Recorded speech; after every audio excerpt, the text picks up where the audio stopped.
សួស្តីអ្នកនរគ្នាថ្ងៃនេះខ្ញុំមានរឿងភាគកូរ៉េថ្មីដែលរឿងហ្នឹងបានចេញផ្សាយកាលពីដើមខែឧសភាឆ្នាំ2025រឿងនោះគឺរឿង Spring of June រឿង Spring of June គឺជារឿងរ៉ាវដែលនិយាយអំពីកម្ពុជាតារានៃក្រុម K-pop ល្អបំផុតគឺ Four Seasons ដែលបានឆ្លងកាត់ជីវិតមហាវិទ្យាល័យដ៏ច្របូកច្របល់ក្នុងបរិវេណមហាវិទ្យាល័យរបស់ពួកគេហើយត្រូវបានបង្ខំឲ្យចូលរួមដើម្បីបង្កើតក្រុមតន្ត្រីដែលមានសមាជិក4នាក់ហើយរីកចម្រើនតាមរយៈស្នេហានិងតន្ត្រីដ៏ជក់ចិត្តភាពរំជើបរំជួលគឺអាចដឹងនៅពេលដែល SBS បង្ហាញជាមួយនឹងរឿងភាគថ្មីរបស់ខ្លួនដែលមានចំណងជើងថា Spring of June វាចាប់អារម្មណ៍ទៅលើ Sache ដែលជាតារា K-pop ដែលជីវិតរបស់គាត់ផ្លាស់ប្ដូរយ៉ាងខ្លាំងបន្ទាប់ពីត្រូវបានបណ្តេញចេញពីក្រុមរបស់គាត់នៅពេលដែលគាត់រកបទពិសោធន៍នៅមហាវិទ្យាល័យដ៏លំបាកគាត់បានជួបជាមួយនឹង Kim Bum ឬរបស់ពួកគេបានលាតត្រដាងជាមួយនឹងប្រធានបទយុវវ័យសេចក្តីស្នេហានិងការបោះលួសតាមរយៈតន្ត្រី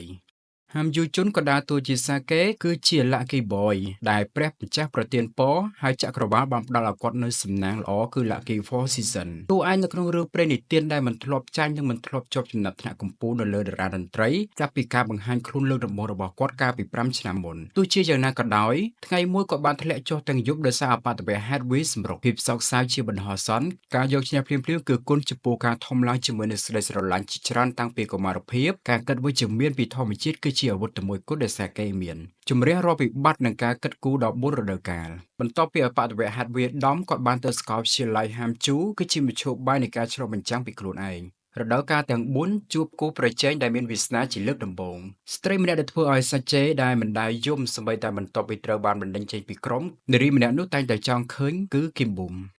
ផាក់ជីហូក៏ដើរតួជាគីមប៊ុំគឺជាក្មេងស្រីម្នាក់ដែលធ្លាប់ស្រមៃចង់ទៅ Ivy League បច្ចុប្បន្នជានិស្សិតជំនាញផ្នែកតន្ត្រីជាក់ស្ដែងនិងជាអ្នកធ្វើការក្រៅមកអាជីពដែលមានក្តីស្រមៃចង់បង្កើតផ្លាកយីហោខ្លួនឯងគាត់បានរស់នៅក្នុងជីវិតដ៏សម្បូរបែបដែលឬរាល់ថ្ងៃប្រៀបដូចជាការពិសាអាហារជាដើមរហូតមកដល់6ឆ្នាំមុនពេលម្ដាយរបស់គាត់ស្លាប់ជូទីហ្វុងដែលមកអង្រួនស្ថានធារណរដ្ឋកូរ៉េទាំងមូលក៏អង្រួនជីវិតនីតិខេរដូវរបស់គាត់ផងដែរប៉ុន្តែនីតិខេរដូវមិនមានភាពសោកសៅទេដោយសារតែការពិតដ៏អាក្រក់នាងមិនអាចសម្បីតែបាត់បង់ផ្ទះម្ដាយរបស់គាត់ចាប់ពីពេលនោះមកនាងចាប់ផ្ដើមធ្វើអ្វីដែលនាងអាចធ្វើបាននាងចាប់ផ្ដើមធ្វើការក្រៅម៉ោងនៅហាងមួយគោលដៅរបស់នាងគឺដើម្បីបន្តការសិក្សាសម្បីតែក្នុងអំឡុងពេលគេងរបស់នាងរស់នៅបានត្រឹមត្រូវក្នុងនាមជាម្ដាយនិងទទួលបានជោគជ័យសំណាងដែលនៅស្មានមិនដល់នីតិខេរដូវរដូវទី4បានមកដល់សម្បីតែអំឡុងពេលជួបទុក្ខលំបាកនាងមិនដែលបោះបង់តន្ត្រីឡើយគ្រប់គ្នាដឹងថាវាមានន័យថាត្រូវនឹងរដូវទាំង4បរិះម្នាក់ដែលអាចស្វែងរកខ្លួនឯងបានគ្រប់ពេលវេលានិងគ្រប់ទីកន្លែងបរិះម្នាក់នោះតែតែគិតនិងព្រួយបារម្ភអំពីនាងលីស៊ុនយុបក៏ដើរតួជាសូតេយ៉ាងគាត់គឺជាប្រធានក្រុមតន្ត្រី Hamju University និងជានិស្សិតថ្មីដែលផ្អែកលើជំនាញរបស់គាត់ទោះបីវាត្រូវបានគេហៅថា Hamju Four Seasons ក៏ដោយប៉ុន្តែមិនដែលទទួលស្គាល់សូម្បីតែម្ដងព្រោះតែងតែច្បាស់ថាអ្នកណាជាអ្នកមកមុនអស់រយៈពេលជាយូរមកហើយគាត់ការពារភាគីខាង Spring ហើយរក្សាបេះដូងរបស់គាត់ក្នុងនាមជាមិត្តប៉ុន្តែជាមួយនឹងការមកដល់នៅរដូវទាំង4វាមិនអាចនៅស្ងៀមស្ងាត់បានទេការក្រឡេកមកមើលដែលមិនអាចប៉ះភ្នែកចេញពី Spring គឺពិតជាមិនអាចស្ងប់ពោពេញទៅដោយមន្តស្នេហ៍តែងតែចិត្តជាក់និងប្រងើយកន្តើយចំពោះអ្នកដទៃប៉ុន្តែវាគឺជារឿងពិតទោះបីជាគាត់មានរូបរាងល្អឥតខ្ចោះក៏ដោយក៏ថេយ៉ាងក៏មានអាចកំបាំងដែលគាត់មិនអាចប្រាប់អ្នកដទៃបានដែរចំណងចំណូលចិត្តដើម្បីជំនះរបួសរបស់ខ្លួនឯងគឺសម្រេចបានតន្ត្រីនិងសេចក្តីស្រឡាញ់ពេលខ្លះវាញឹកញាប់ដែលធ្វើឲ្យគាត់ជ្រើសរើសផ្លូវខុសជូហាំឈុលក៏ដើរតួជាជូសានហ៊ុនជាម្ចាស់មីដានៃឧស្សាហកម្មតន្ត្រីខួរក្បាលរបស់គាត់គឺច្បាស់លាស់ការកិត្តរហ័សនិងជាគំរូនៃជំរឿននៃការផ្ដោតអារម្មណ៍ទោះបីជាគាត់មានចិត្តសប្បុរសខាងក្រៅក៏ដោយគាត់ក៏ឲ្យតម្លៃលើការស្រឡាញ់ទំនាក់ទំនងជាមួយអ្នកដទៃផងដែរភាពជោគជ័យរបស់ The Crown បានជួយឲ្យក្រុមហ៊ុនឈរជើងជាភ្នាក់ងារកម្សាន្តដ៏កំពូលសាកេបានជួបជាមួយនឹង The Crown ក្នុងនាមជាសមាជិកចុងក្រោយរបស់ The Crown ហើយ The Crown បានក្លាយទៅជាតារាមួយយប់ផ្ដោតទៅលើសាជេតែប៉ុណ្ណោះប្រធានជូទទួលស្គាល់ទេពកោសល្យពីកំណើតរបស់សាជេសមត្ថភាពរបស់គាត់ក្នុងនាមតាក់ទាញមនុស្សនិងទេពកោសល្យរបស់គាត់តែងតែស្ថិតនៅក្នុងផ្ទៃរបស់ខ្លួនរបស់គាត់ហើយដូច្នេះហើយនៅពេលដែលគាត់បានបណ្ដេញសិក្ខាកាមទាំង4ចេញដោយដៃរបស់គាត់ផ្ទាល់អ្នកដែលរងគ្រោះខ្លាំងជាងគេគឺលោកផ្ទាល់តែម្ដងគីមចុងតេក៏ដើរតួជាសូមីនឈុលគាត់មិនដែលរស់នៅជាអ្នកចាញ់ទេគាត់មានស្លាបព្រាពេជ្រនៅក្នុងមាត់របស់គាត់តាំងពីកំណើតហើយគាត់បានឡើងក្រឡុកហាក់តាំងពីគាត់ជាអ្នកជាន់ខ្ពស់ខាងផ្នែកវះកាត់ថ្លើមនិងលំពែងឥឡូវនេះគាត់គឺជានាយកមន្ត្រីពេទ្យក្មេងជាងគេលុយដើរតាមគាត់ក៏ដូចជាគេឈ្មោះហើយកូនប្រុសរបស់គាត់ត្រូវបានទទួលយកនៅសាលាវិទ្យាសាស្ត្រ Hamju University ដែលក្លាយទៅជាមនុស្សច្រណែនរបស់ពិភពលោកឈ្មោះរបស់គាត់ត្រូវបានតុបតែងដោយចំណងជើងដូចជាគ្រូពេទ្យដែលមានគោរពបំផុតដោយអ្នកជំងឺវិជ្ជាបណ្ឌិតល្អបំផុតនិងជានាយកមន្ត្រីពេទ្យក្មេងជាងគេបំផុតទោះជាយ៉ាងណាក៏ដោយមិនមែនគ្រប់គ្នាអាច អាចទទួលបានការវាយកាត់ពីនាយកសនោះទេការវិភាគវាយកាត់របស់គាត់តែងតែបើកចំហសម្រាប់អិសរាជជនប៉ុណ្ណោះក្នុងនាមជាមិត្តរបស់โจសានហុងគាត់គឺជាមនុស្សដែលខិតខំប្រឹងប្រែងបំផុតនៅដែលនាំយកโจ Entertainment ទៅកាន់ពិភពលោកប្រសិនបើវាមិនមែនជាការវិនិយោគដ៏ក្លាហានរបស់គាត់ទេโจ Entertainment នឹងមិនឃើញពន្លឺថ្ងៃនៅថ្ងៃនេះទេប្រហែលនោះគឺជាមូលហេតុដែលគាត់មានអាកប្បកិរិយាមើងងាយ CEO โจយូរណាស់មកហើយដែលប្រពន្ធរបស់គាត់បានលាចាកលោកដោយសារតែជំងឺធ្លាក់ទឹកចិត្តនាងបានបដិសេធមករៀបការថ្មីដើម្បីជាប្រយោជន៍ដល់កូនហើយរស់នៅតែម្នាក់ឯងការឆ្លុះបង្វេររបស់គាត់ជាមួយនឹងកូនប្រុសរបស់នាងគឺពិតជាអាក្រក់ខ្លាំងណាស់ទោះជាយ៉ាងណាក៏ដោយគាត់ស្ថិតនៅក្នុងចំណុចដែលបាត់បង់កូនប្រុសរបស់គាត់ដោយសារតែអបវេហេតុដែលកើតឡើងកាលពី6ឆ្នាំមុន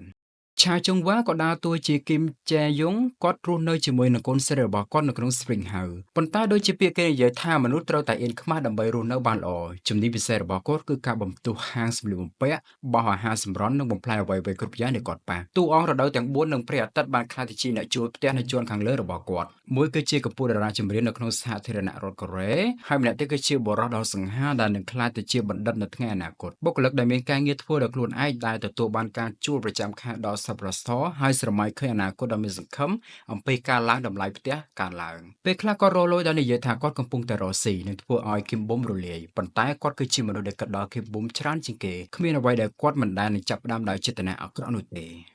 សូហេវ៉ុនក៏ដើរតួជា Baek Yuri គាត់គឺជាប្រភេទមនុស្សដែលផ្លាស់ប្ដូរតាមរយៈទឹកត្រជាក់ទឹកក្តៅបានភ្លាមៗប្រសិនបើអ្នកមានលុយច្រើនអ្នកគឺជាបងស្រីរបស់គាត់ប៉ុន្តែនាងចូលចិត្តស្លៀកពាក់ច្រើនជាងគេនៅក្នុងពិភពលោកហើយសូម្បីតែនាងទៅចោលសម្រាមនាងក៏ត្រូវពាក់រោមភ្នែកផងដែរ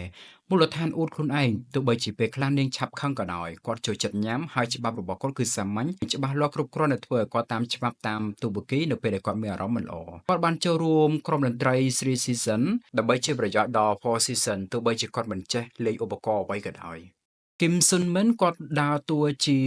កុងឈិនគូគឺជាអ្នកយកបន្ទប់ក្លឹបនិងអ្នកពូកែលេងស្គរមានថ្ងៃជាច្រើនទៀតដែលគាត់ចំណាយពេលនៅក្នុងបន្ទប់ក្លឹបជាជាងដែលគាត់ចំណាយពេលនៅផ្ទះគាត់មានចរិត slow boat ប៉ុន្តែនៅពេលដែលគាត់លើស្គរភ្នែករបស់គាត់ប្រែប្រួលហើយឈាមក៏ប្រែប្រួលដែរទោះបីជាគាត់ជាអ្នកវាយស្គរដ៏ល្អបំផុតនៅក្នុងក្រុមតន្ត្រី Hamjun University ក៏ដោយប៉ុន្តែគាត់បានចូលរួមជាមួយនឹងក្រុម Two Four Season បន្ទាប់ពីមានការចាប់អារម្មណ៍យ៉ាងខ្លាំងអំពីជំនាញច្រៀងរបស់សាកេនិងលេងតន្ត្រីហាមយូនក៏ដើរតួជាโจជីអាគឺជាកូនស្រីដ៏ល្បីល្បាញរបស់ CEO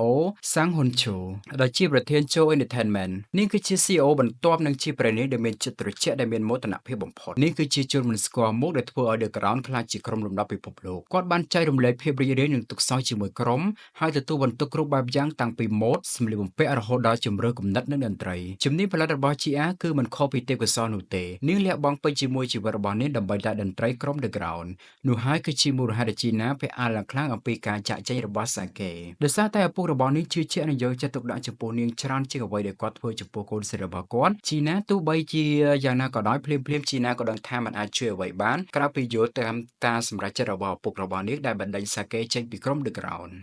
ហាំជីនហេក៏ដើរតួជាយូនស៊ុនស៊ូគឺជាអ្នករាំចាប់តាំងពីបង្កើតโจ Entertainment មកគាត់បានចាប់ភ្នែក CEO ឈូហើយបានបង្រៀនរាំដល់សកកម្មសាកេនិងគាត់បានរស់នៅក្នុងសង្កាត់ជាមួយគ្នាតាំងពីតូចមកម្ល៉េះហើយជាមិត្តជិតស្និទ្ធនឹងគ្នាផងដែរទោះបីជាសាកេនិងគាត់មានអាយុខុសគ្នា10ឆ្នាំប៉ុន្តែគាត់ហាក់បីដូចជាមិត្តភក្តិដែលជិតស្និទ្ធគ្នាបំផុតចំពោះរឿងនេះដែរគឺចេញផ្សាយជាមួយរៀងរាល់ថ្ងៃពុធវេលាម៉ោង 10:40 នាទីយប់នៅលើកញ្ចក់ទូរទស្សន៍ SBS ហើយចំពោះសប្តាហ៍ដំបូងនៃការចាក់ផ្សាយរឿងនេះគឺចាក់ផ្សាយ2ថ្ងៃគឺថ្ងៃទី6និងថ្ងៃទី7ខែឧសភា